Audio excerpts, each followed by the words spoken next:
Now, usually when we're reviewing cameras, I would talk to you all about the specs, and we will cover that throughout the video. But today, Ricoh have challenged us to a Daidō off. If you don't know who Daido is, Daidō Moriyama is one of the most famous Ricoh users in the world. Now, aside from the fact that my photos are obviously going to be significantly better than Jon's, we're both going to try and have a competition to see who can get the closest to his images.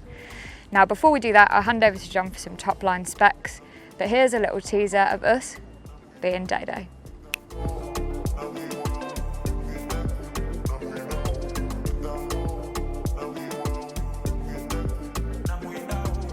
Now, we're not going to go all through the specs because, like Tiffany said, that's not what we're here for. But the top line for me is the new 25.74 megapixel sensor, slightly smaller body, and the startup time is much quicker, so you can get straight into the action and not miss a shot. And speaking about not missing shots, Tiffany is not going to win this competition. I've got all of them.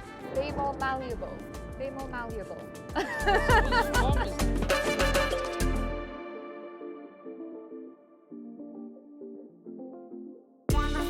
The great thing about it is it's very easy to shoot straight from the box, so you don't have to play around with your settings too much. You can take more professional pictures with it, which we're going to show you throughout this video, but actually in terms of ease of use, completely out the box, user-friendly, very easy to get to grips with. The enduring popularity of the Ricoh GR series comes down to a couple of different things. Of course, image quality, which we're not compromising here with the new GR4. We've got a new 28mm f2.8 to f16 lens, a new processor, and I think generally, one of the things that people keep coming back to is the fact that this is one of the only genuinely pocketable premium fixed lens cameras that you can buy. And I think that's what makes this camera such a good choice for people who like travel photography, street photography. It literally slips in your pocket. And I've got a massive phone in my pocket as well. And it's always there when you need it.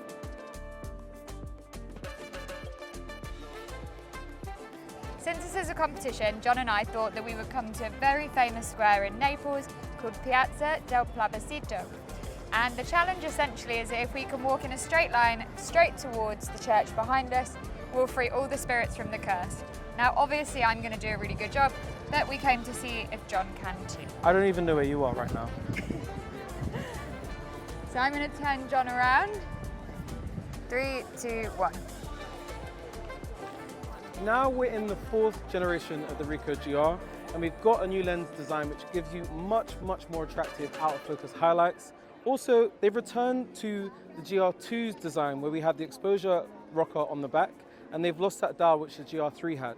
I think this is a really sensible approach because it makes it so much easier to pick up this camera and use it intuitively. Literally, you press plus to increase the exposure, you press down to decrease the exposure. And you can also use the adjust button to get quick access to all of your regularly used functions. I think this camera is a really intuitive camera for anyone to use, even if you've never picked up a GR camera before. Now, as I said, this is a 28mm fixed, 28mm equivalent. This is actually 18.3mm lens, but on an APS-C sensor, that works out as 28mm. I've custom functioned my white balance button to crop in to the sensor, which gives me effective 28mm, 35mm, and a 50mm lens with one camera. You will get a smaller file, but it's perfectly usable for social media. All right, Jon, hand it over. I'm out.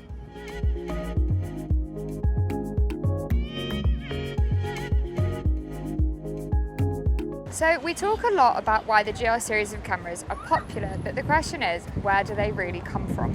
So in 1936, there was actually a business called Ricoh Institute, which later became Ricoh, and initially they sold photographic paper.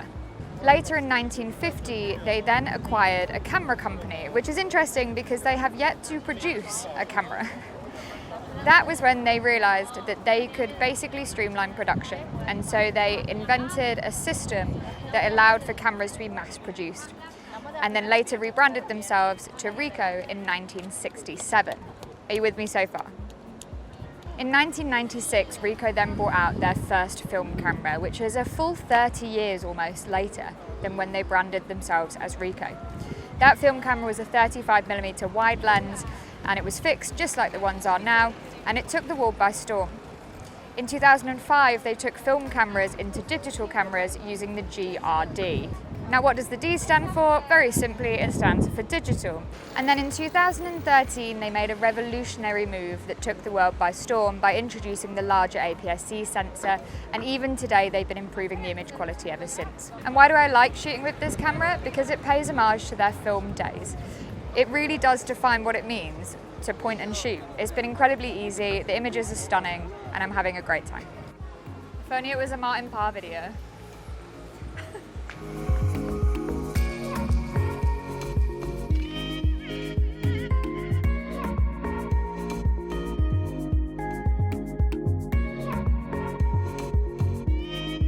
So it's a new day in Naples and I have a lot of work to do to catch up with Jon.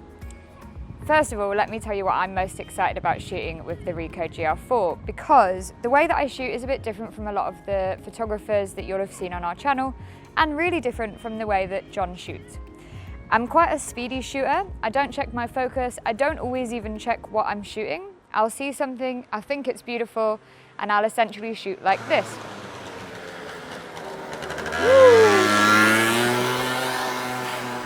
So when I found out that the Ricoh turns on within 0.6 seconds, I just think that that's going to suit me perfectly. So I've got a few Daido shots to get today, and I also want to get some street photography shots just to put it to the test in my own style of shooting. Let's see what we can do.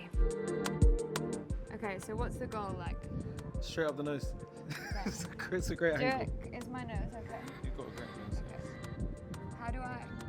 This is actually, dude, this is actually art. I love this profile. You don't have to do that with your face. Just normal face, just look up. Honestly, this looks like art. I might enter this into something. Whilst we've got something static to shoot, I thought I would also talk about something that I personally fall in love with on new cameras at the moment, and that is the filter options. So I know what you're thinking, why would I shoot in a filter? Maybe you want to edit your pictures after, you want to shoot quite neutral, quite close to life. But for me, being able to shoot and then send them straight away, it's pretty perfect. For example, I was at my sister's baby shower the other week. I know I live a cool life. And I took pictures there, and now I wouldn't have to edit those at all. I can just send them straight over and she thinks they look beautiful. So I'm also going to shoot a few pictures in those different modes so you can see what they're like. And on the screen right now, you're going to see a couple of those with labels.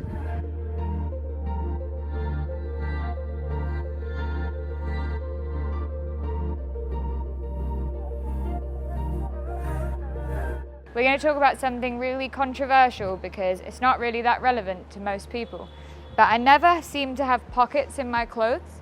And the great thing about this camera is it's so light, I don't really care. Like, I can literally have it here the whole time. It's working really well. Pull it up, turn it on, and I can shoot George. That quick. Look at the architecture on that building. I know, it's beautiful, isn't That's it? mental.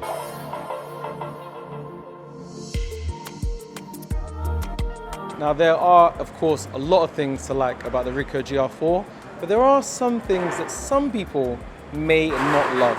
Firstly is the micro SD card slot, which the GR4 uses. Now, obviously, I shoot on drones and all sorts of different devices. I'm used to using all sorts of different cards, and I don't mind having a micro SD card slot in my camera, but for some people that will be divisive. However, it does have 53 gigabytes of internal storage, which the previous version only had 2 gigabytes, so that's a massive improvement. So if you don't even want to use SD card slots, you don't have to. You can use internal storage here and transfer your files straight off your camera, straight to your phone or a laptop. So for anyone whose first camera might be this, or if you're not familiar with micro SDs, I can offer you a bit of advice. Every brand has micro SDs almost, so they're pretty easy to find, but for me personally, nothing beats SanDisk. So if you're already a SanDisk user and you're a bit worried that a micro SD might make you have to change, you don't. And they also come with a little converter, so you can pop your micro SD into the slot in the converter and it looks like a normal SD card, and that fits into usual card reader slots on laptops or on little card readers themselves. Today I'm using the Creator series. They also have micro SDs in their Pro series. The Creator series for me is just super convenient because I have all of the accessories from the Creator series too, which comes in their kit.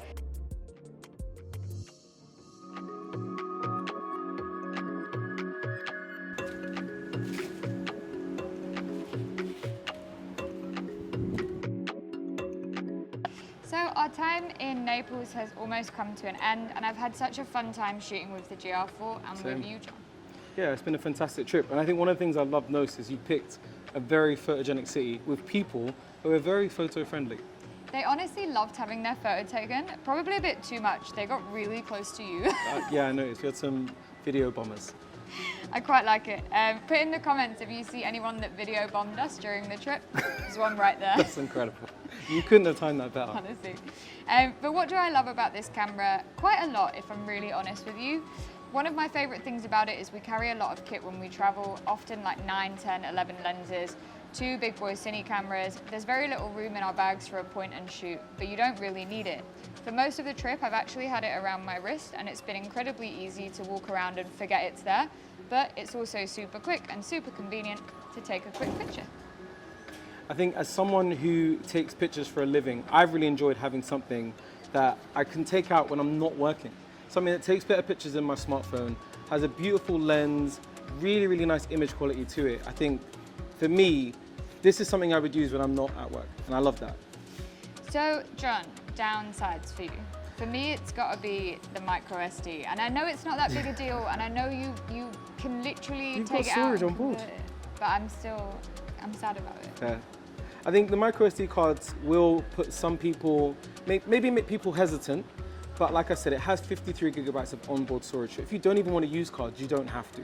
And you can put your micro SD in an adapter, and then it's like an SD card when you're putting it in your laptop anyway. So I don't think that's a big downside. I think for me, some of the compromises that maybe other people might consider is, in such a small camera, you can't have a viewfinder. So you're reliant on the screen, but it is quite bright, and I found it very easy to use in bright sunlight. So that for me isn't a downside if you don't mind having no viewfinder. And maybe lastly is the fact that you have a fixed lens. So it's only 28mm equivalent, another video bomber, but you can use the crop function to get a 35 and a 50mm focal length. So you do get an extended range with that. But if you want to get something really far away, this probably isn't going to be the camera for you. But that's funny because for me, one of my favorite things about this camera is that wide angle lens. So we're in Naples, the streets are thin, there's very little space to move around, and motorbikes, cars, they all kind of just come past you at speed. You don't really have anywhere to move, so not only do you have the width to be able to get shots when you're in that narrow situation, but also because it is a fixed lens, I have to get closer to people, and that gives me the best shots of my life. Yeah. Makes me a more confident shooter, and it really pushes me to try harder to get the shot.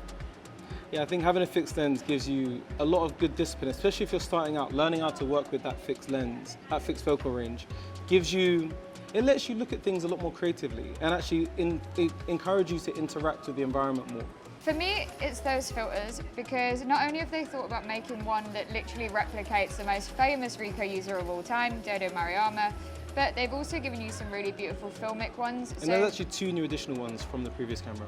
This is it, and if you're shooting like a family event or maybe just something really cute like a party, you don't want to go edit loads of pictures. That's really frustrating, and now you don't have to. Yeah, I'm a big fan of saying try and capture what you want as close to what you want in camera, so you have less time editing in post. Yeah.